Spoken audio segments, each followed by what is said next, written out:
ओम नमः सिद्धेभ्यः। परम श्रद्धेय बाल ब्रह्मचारी रविंद्र जी आत्मन, उनके द्वारा लिखे गए गद्य और पद्य साहित्य में अनेक ऐसे सुविचार के बिखरे मोती हम आप लोगों को भाग्योदय से सहज ही प्राप्त हुआ करते हैं। उनकी पूजाओं में हो, उनके पद भजन भक्तियों में हो, आध्यात्मिक रचनाओं में हो, चाहे उनके गद्य लेखन में हो,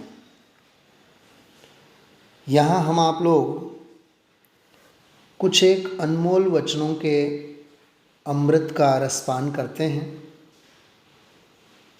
साथ एक वचनों का रसास्वादन हम आप लोग करेंगे। सर्वप्रथम सातों वचनों का हम आप लोग पाठ करते हैं। संस्कार के बिना सुविधाएं पतन का कारण होती हैं। आलस छोड़ो, क्रिया सुधारो, ज्ञानाभ्यास करो। हमारे जीवन के संस्कारों का प्रथम मंगलाचरण जिन मंदिर हैं। पुण्य के उदय से प्राप्त वैभव में प्रसन्न होना रौद्र ध्यान है। दुख से बचने का उपाय आत्मघात नहीं, आत्म साधना है। भूल को छिपाने का नहीं, मिटाने का उपाय करना चाहिए। ऐसी चतुराई किस काम की, जो चतुर गति में परिभ्रमाए। सर्वप्रथम हम आप लोग देखते हैं प्रथम अनमोल वचन, संस्कार के बिना सुविधाएं पतन का कारण होती हैं। संस्कारशील आत्मार्थी मुमुक्षु जीवों को बाह्य जीवन में पूर्व पुण्योदय से मिली हुई जो भौतिक सुविधाएं होती हैं, उन सुविधाओं का सदुपयोग करना आत्मार्थी सत्पात्र जीव ही जानते हैं, जो सदाचार संपन्न होते हैं, संस्कारशील होते हैं, तत्वज्ञानी होते हैं, सच्चे खरे आत्मार्थी होते हैं। कषायों की उनकी मंदता होती है, मात्र मोक्ष की अभिलाषा उनकी हुआ करती हैं। सांसारिक लोकेशना से बचे रहते हैं, बचने का प्रयत्न करते हैं और प्राप्त हर सुविधा से आत्म साधना का वे प्रयत्न करते हैं।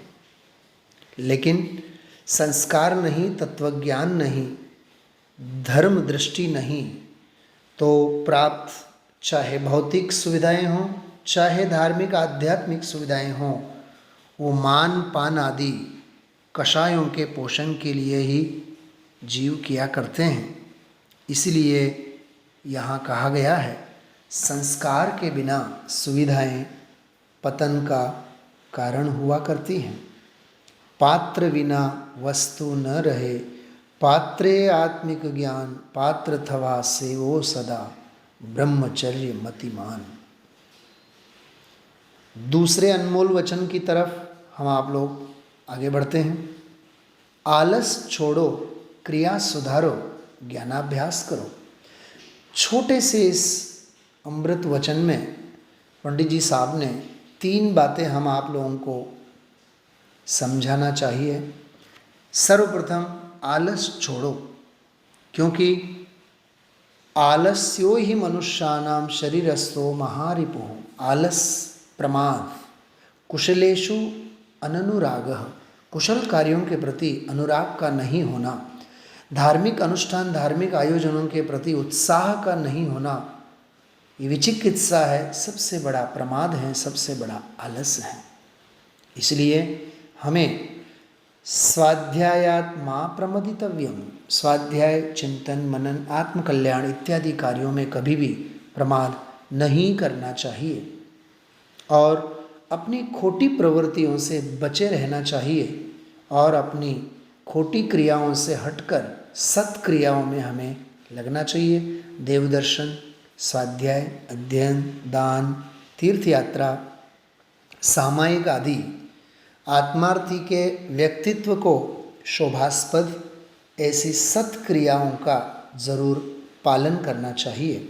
साथ ही साथ प्रमाद को छोड़ने से, क्रियाओं को सुधारने से कुछ नहीं होता है। सचमुच में उन क्रियाओं में चैतन्य के संस्कारों को दृढ़तम डालने के लिए हम आप लोगों को ज्ञानाभ्यास करना चाहिए। अभीक्ष्ण ज्ञानोपयोग के ज्ञान पथ पर सवार होना चाहिए। तत्व ज्ञान को ढाल बनाना चाहिए। जिनागम की अवगाहना करनी चाहिए। तत्व ज्ञान में हम आप लोगों को डूबे रहना चाहिए। जाके अवगाहनते शुद्ध हो ये प्राणी, संत चित मराल वृंद रमे नित्य ज्ञानी, साची तो गंगा यह वीत रागवाणी। आगे बढ़ते हैं। हमारे जीवन के संस्कारों का प्रथम मंगलाचरण जिन मंदिर है। अंग्रेजी में कहावत है, well beginning is a half done. अच्छी शुरुआत सचमुच में कार्य की आधी सिद्धि हुआ करती है। साध्य को आधा हम आप लोग पाया करते हैं यदि मंगल में अच्छी शुरुआत हो, प्रारंभ हो। अपने जीवन में हम देखते हैं संस्कारों को डालने के लिए, सत्संस्कारों को परिपुष्ट करने के लिए सर्वप्रथम यदि कोई मंगलाचरण है, मंगल में आरंभ प्रारंभ है तो जिन मंदिर हैं। इसलिए तो कहा जाता है जिन मंदिर भिक्षालय नहीं, जिन मंदिर शिक्षालय हैं। जिन मंदिर के आने से, क्योंकि जिन मंदिर में अध्ययन, स्वाध्याय, पूजन, प्रक्षाल इत्यादि धार्मिक अनुष्ठानों का सहज ही योग बनता है, जिससे कि हमारी आत्म भावना भी दृढ़ होती हैं। इसलिए हरेक आत्मार्थी जीव को बिना भूले नियम से एक बार, नियम से 2 बार जिन मंदिर के, जिन दर्शन का नियम होना चाहिए।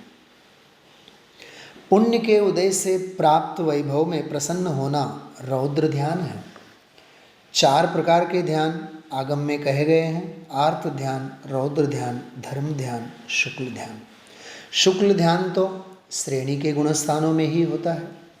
बाकी धर्म ध्यान सविकल्प अवस्था में 6ठे गुणस्थान में, पंचम गुणस्थान में, और असल में धर्म ध्यान का मंगल में प्रारंभ 4थे गुणस्थान से ही होता है। अथवा यूँ कहें सम्यक्त सन्मुख मिथ्यात्व की, मिथ्या दृष्टि की पावन परिणति में जो भद्र मिथ्या दृष्टि होता है, उसी के जीवन में धर्म ध्यान प्रारंभ होता है।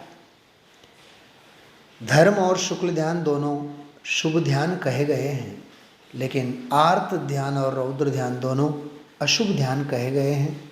इसलिए पूर्व पुण्य के उदय से प्राप्त जो भी वैभव हैं, जड़ वैभव हैं, बाह्य जीवन में सानुकूलताएं हैं, घर, परिवार, शारीरिक स्वास्थ्य, धन संपत्ति आदि की, उस वैभव में जो जीव प्रसन्न होता है उसे वे संयोग रुचिकर लगते हैं, सरस लगते हैं। समझ लेना चाहिए वे विषयानंदी, परिग्रहानंदी नाम के रौद्र ध्यान से आतंकित हैं। उदय पुण्य का है, लेकिन प्राप्त वैभव में रंजायमान होते हुए जो उसी में अनुरक्त हुआ करते हैं, वे धर्म ध्यान से च्युत होते हुए रौद्र ध्यान के खड्डे में जाकर के गिरा करते हैं। कहने का तात्पर्य ये है, उदय पुण्य का होवे लेकिन उन्हें भोगने का भाव, ये तो पाप ही हैं, पाप भाव ही हैं। इसलिए उससे हमें बचना चाहिए। इसलिए ज्ञानियों ने कहा है, धर्म करत संसार सुख, धर्म करत निर्वाण, धर्म पंथ साधे बिना नर तिर्यंच समान। आगे बढ़ते हैं। दुख से बचने का उपाय आत्मघात नहीं, आत्म साधना है। छोटी मोटी प्रतिकूलताएं तो जीवन में आया ही करती हैं। पूज्य बहन श्री के शब्दों में कहें, पहाड़ जैसी भी प्रतिकूलताएं आ पड़े फिर भी हमें आत्मकल्याण के लिए समय निकालना चाहिए। क्रोध, मान, माया, लोभ, न जाने कौन कौन सी कषायों की विचित्रता और उनके आवेगों में जीव अपने अंगों का ही घात करता है, यहाँ तक कि अपने आप का प्राणांत कर देता है, आत्महत्या करता है, आत्मघात के ऊपर उतर आता है। सचमुच में दुखों से बचने का उपाय आत्मघात नहीं है। आत्मशोधन पूर्वक आत्म साधना करना, आत्मकल्याण के मार्ग में आगे बढ़ना, यही दुखों से बचने का एकमात्र उपाय है।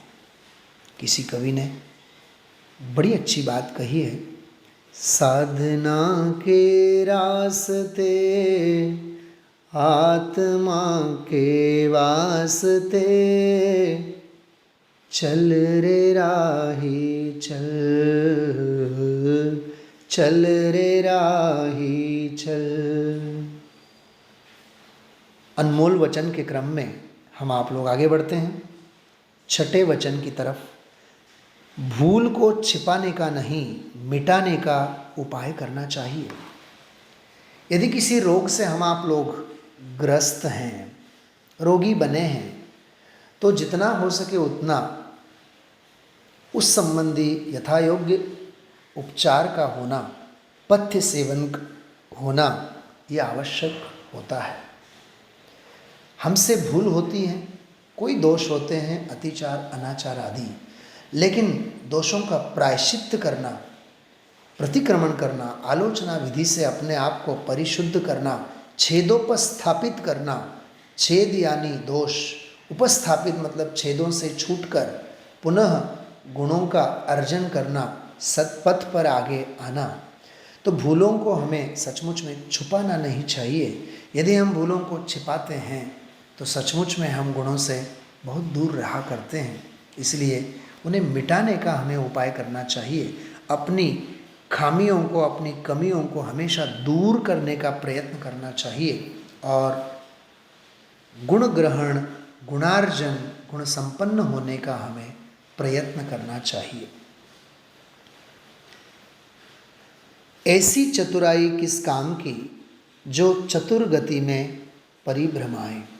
कला 72 पुरुष की तामिस, 2 सरदार, एक जीव की जीविका, दूजा जीव उद्धार, ऐसा कहा जाता है। जीवन में चतुराई नाना प्रकार की होती हैं। कोई धन संपन्न, धन कमाने में चतुर होता है, नाना प्रकार की मायाचारी और चतुराई करता है। लौकिक जीवन में उन्नति और विकास और वैभव को पाने के लिए हर तिकड़म से जीव लड़ा करता है। उसे न न्याय नीति का ख्याल होता है, न अन्याय का ख्याल होता है। इसलिए पात्रता की भूमिका में अन्याय, अनीति और अभक्ष का त्याग होना चाहिए। जिस चतुराई से हमें कषाय पुष्ट होती होवे, संसार का प्रयोजन सिद्ध होता होवे, अंत में जाकर के नरक, निगोद आदि के ही स्थान पे उस जीव को जाना पड़ता है। इसीलिए ऐसी चतुराई किसी काम की नहीं है जो चतुर गति में हमें भ्रमाए। चतुर गति से, 4 गति से, 5 परावर्तनों से मुक्त करा करके जो हमें पंचम गति दिलावे, सचमुच में वही धर्म होता है, वही चतुराई होती है, वही आगम की कुशलता होती है। आचार्य समंतभद्र देव जी की भाषा में कहें तो देशयामी समीचीनम धर्मम कर्मनिबर्हणम संसार दुःखतः सत्वान यो धरति उत्तमे सुखे। सांसारिक दुखों से मुक्त कराकर शाश्वत सुख की प्राप्ति कराने वाला वही धर्म होता है। सचमुच में उस धर्म की आराधना वही सचमुच में चतुराई है। उस धर्म की आराधना हम आप लोग करें और इन अनमोल वचनों से आत्मकल्याण के मार्ग में, आत्महित के मार्ग में अप्रतिहत, निरंतर, अनवरत बने रहें। सभी जीवों को संपूर्ण सिद्धि प्राप्त हो, इसी मंगल भावना के साथ ओम नमः सिद्धिभ्यः।